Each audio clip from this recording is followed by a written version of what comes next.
चंबा के विकास कार्य में भेदभाव कर रही सरकार। कीड़ी में नुक्कड़ सभा में भाजपा ने प्रदेश सरकार के खिलाफ जमकर बोला हल्ला।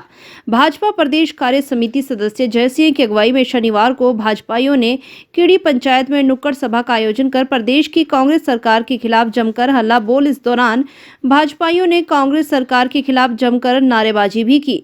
जयसिंह ने कहा कि प्रदेश में कांग्रेस सरकार हर मोर्चे पर विफल रही है।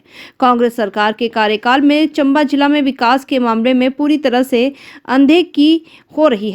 उन्होंने कहा कि जिला में स्वास्थ्य विभाग में किसको हुआ, पैरामेडिकल स्टाफ के खाली पदों के चलते मरीजों को बेहतर सुविधा नहीं मिल रही है। सरकारी विभागों में रिक्त पदों को न भरने से बेरोजगार युवाओं की फौज लंबी होती जा रही है। अकेले में चंबा जिला में बेरोजगार युवाओं की संख्या 60,000 के करीब हो गई है। उन्होंने सदर विधायक से सवाल पूछा है कि चौवन से पहले लोगों से किया कितने वादे को पूरा किया गया है। उन्होंने कहा कि सदर हलके के विकास को कांग्रेस सरकार में पूरी तरह ग्रहण लग गया है। क्या है, सरकार ने हमारे लिए क्या किया है, सरकार ने क्या कमियां रही है, वो हमने लोगों को जानकारी देनी है। जैसे हमारे गांव के लोग भोले भाले होते हैं और सरकार के बारे में पता नहीं चलता है। आपके ध्यान में हम लाना चाहते हैं कि जब से हिमाचल प्रदेश में ये नई सरकार बनी है और हमारा जो जिला चंबा है वो एक किस्म से पिछड़ गया है। जो विकास के कार्य हमारी पुरानी सरकार में होते थे वो अब विकास के कार्य पूरे ठप हो गए हैं। कोई भी विकास का कार्य जो है चंबा जिला में और चंबा विधानसभा क्षेत्र में नहीं हो रहा है। और जो हमारे संस्थान पहले हमारी सरकारों ने बनाए हुए थे वो भी इस सरकार ने आते ही उनको बंद कर दिया। अब आप सोच रहे होंगे कि क्या बंद किया, क्या नुकसान हुआ।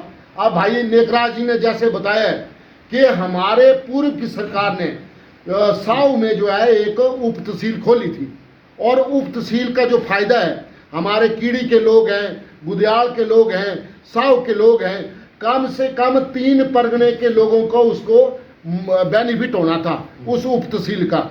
क्योंकि छोटे छोटे काम होते हैं, जैसे जाति का प्रमाण पत्र बनाना पड़ता है, हिमाचल का प्रमाण पत्र बनाना पड़ता है, रजिस्ट्री लिखानी पड़ती है और भी कोई चीज़ें तकसीम के मुकदमे होते हैं। तो वो सारे हमारे यहाँ के 3 परगनों के लोगों को जो है चंबा में जाना पड़ता था और पूर्व की सरकार ने वो सहूलियत हमें जो है साव में दे दी और तहसीलदार के जो है उप तहसीलदार खोल दिया।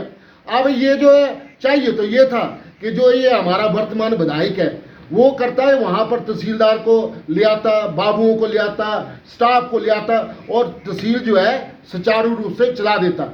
लेकिन क्या हुआ कि उसने उल्टा उस तहसील को उप तहसील को बंद करवा दिया। उससे क्या हमारे 3 परगनों के लोगों को नुकसान पहुंचा है। आप जरा ध्यान से सोचना इस बात को और घर में सोचना कि आपको अब यहाँ से चंबा जाना पड़ता है आपके काम करवाने के लिए।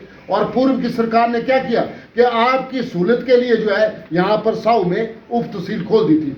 कम से कम 40-50 हज़ार लोगों को उसका बेनिफिट होना था। ठीक है जी। उसके साथ ही हमारी एक सब डिवीज़न खोली थी बरेडी में, उसमें बिल्डिंग भी बनी हुई थी और उसमें जेई वगैरह एसडीओ वगैरह सारे बैठ गए थे और पूर्व की सरकार ने उसको कैबिनेट में अप्रूवल भी दिला दी थी। ठीक है ना जी, ताकि वहाँ पर भी लोगों के काम हो। अब यहाँ के 3 परगनों के लोगों को कहाँ जाना पड़ता है, उदयपुर में। और फिक्र हमेशा मेरे साथ रहता है।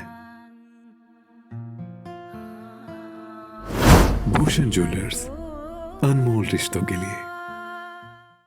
यार रितु, आज शॉपिंग करते हैं, पर कहाँ से करेंगे? मुकेश ट्रेडिंग कॉर्पोरेशन में वैरायटी इतनी कि तुम्हारा दिल झूम उठेगा। लेकिन ये कहाँ पर है? ये है मेन बाजार कुनिहार में, सब एक ही छत के नीचे। अब इधर उधर क्यों जाना जब अपने शहर में सब कुछ मिल रहा है, वो भी बढ़िया और अपने बजट में। तो चलते हैं शॉपिंग करने मुकेश ट्रेडिंग कॉर्पोरेशन में। तो सुना आपने, आज ही आइए अपने शोरूम में। मुकेश ट्रेडिंग कॉर्पोरेशन में सस्ती खरीदारी करके लाभ उठाएं। एक बार सेवा का मौका दें।